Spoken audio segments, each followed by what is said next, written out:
We got a Ross Stripling update in Jays land, a leaked trade with the St. Louis Cardinals, and a potential Japanese superstar making his way to the MLB. All that and much more on this episode of Jays Digest.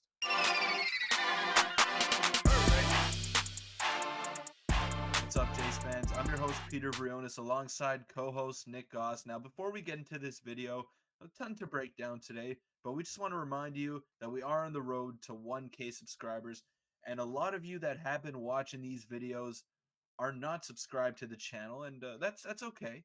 It's uh it's not it's not something that you need to do, but it's something that Nick and I really appreciate, and we just love the support that we've been getting from all of you. Yeah, pop up the graphic here. We're doing better. 90.5% of you are now not subscribed. And so if you're watching the video and you see that the subscribe button is red and you aren't subbed and you like the daily content, feel free, no pressure, but feel free to hit the sub button as 90.5% of you aren't subbed. And we're getting close to 800. It seems like we hit 700 the other day and we're already approaching 800. Support's been crazy. And just make sure we hit that because we're getting 1K soon. But let's get into the Right. news because we have tons. Mhm. Tons of things to break down. Let's get into the first thing right away. We have a Ross Stripling, kind of a contract update. There was a athletic article that was posted today, which is you should check it out. It's like a paid article thing. But there's two sections I'm going to go over. So I'll go over the first one, and then we'll get our takes on it. So basically, they asked one of their insiders and one of their Jays reporters what they think it would take to get Ross Stripling back, and if they think it's going to come back.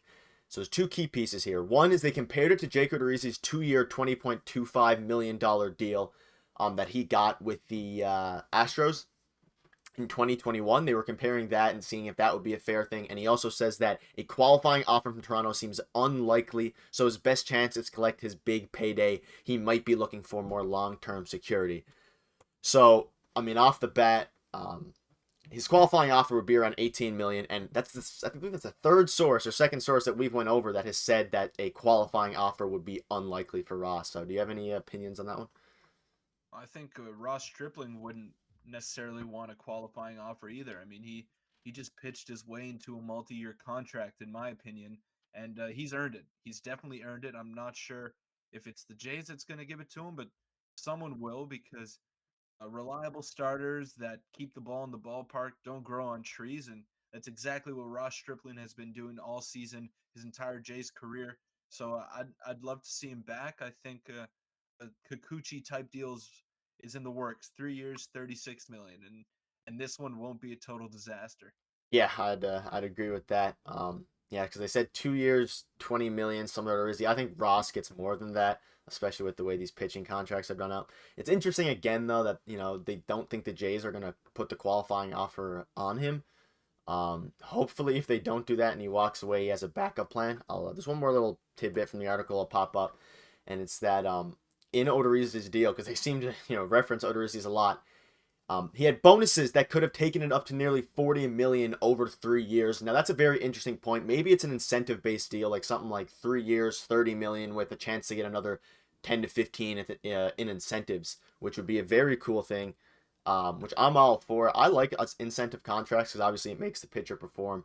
And but Ross may have pitched himself out of Toronto. It's becoming more and more likely that might have been what happened. But I don't understand that. I mean, they have the money. They said that they're going to be aggressive in the off season. I don't think your team gets better if you let Ross Stripling walk, especially if you don't make other additions. So I don't know. I would keep him around if it's something in the ballpark of 3 years 30 million, 3 years 40 million. Then I want to keep him around absolutely. And it's just it's they're like I said, they don't grow on trees. Reliable back end starters. You need Ross Stripling and you need to throw the money at him. He earned it.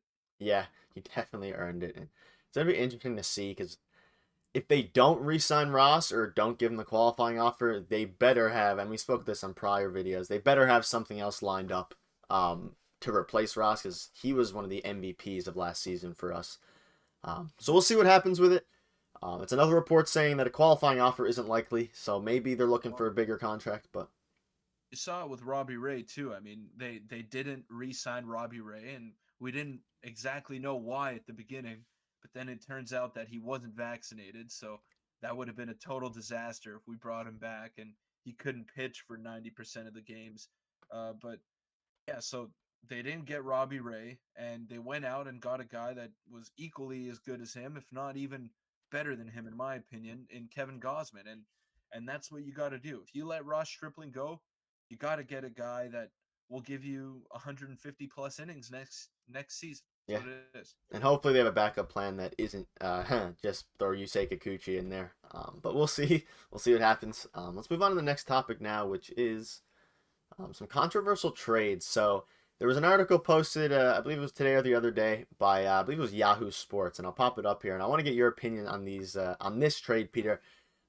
It's like once again a rumbling between the Jays and the Cardinals. I'll pop it up here now. So there's the trade, and then there's of course the little excerpt with it. So the Blue Jays get Tommy Edman, Dylan Carlson. Cardinals get Gabby Moreno and Santiago Espinal. And their explanation is that for the Blue Jays, it would be a major win as they are turning their inevitable catching depth into a significant boost in two other areas.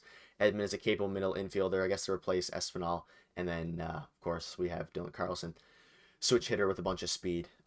And he kind of says he doesn't think the Cardinals would do it, which is interesting to me, which is fair. I don't know if I would want to give up Gabby. It's a great package. What are your initial thoughts on that?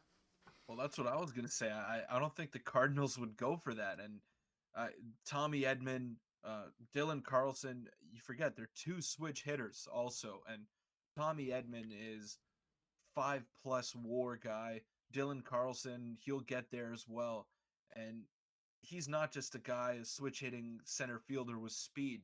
He can play all the outfield positions. He hits for power. Uh, I don't know. I don't think the Cardinals would go for that. Even with Gabriel Moreno in there, I don't think they add up to the total. He adds up to the total value. Those two guys, and you do get Santiago Espinal, who was an All Star this past year, but struggled down the stretch. I don't know. I don't see that happening. Maybe if you throw another prospect in there, like an Aurelvis Martinez, then maybe that gets it done. But that's just too little to give up for two guys under 25 years old that are on their way to being stars. Yeah, and again, the article kind of mentions that they don't know how much interest the Cardinals would have in however old Espinal is, I believe 27 or 28. I mean, I'm Um, interested. I'm interested, but I don't yeah, know if the Cardinals are. I think, I mean, yeah, I'd be all for it. We need to move one of our catchers, so this would be obviously a great deal for us. And I think it would take another prospect if it was to happen. But it's once again another Cardinals Blue Jays trade being, I feel like, manifested at this point to happen at some point during the offseason.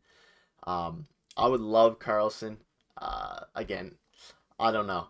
Is this realistic? Honestly, a similar trade I could see happening like this. Obviously, not directly to this value, but I could see us working with the Cardinals because I mean the fit seems to be there. We need a catch, or they need a catcher, and we need a couple of other of our like the holes in our lineup filled. So I don't know. It could work just with maybe a different trade. I just don't know if it makes sense for St. Louis either. Like you just re-signed Nolan Arenado. You have Paul Goldschmidt locked up for a few more years. You're a team that's trying to contend right now, and then you get rid of two of your valuable major league pieces to add an unproven, albeit very good player, and Santiago Espinal, who is a significant downgrade from Tommy Edman. Let's be honest. It just doesn't make sense for the Cardinals. I mean, the Jays, if the Cardinals were to call the Jays and say, hey, we got this trade for you, that would be done in 10 seconds. Yeah, I tend to agree.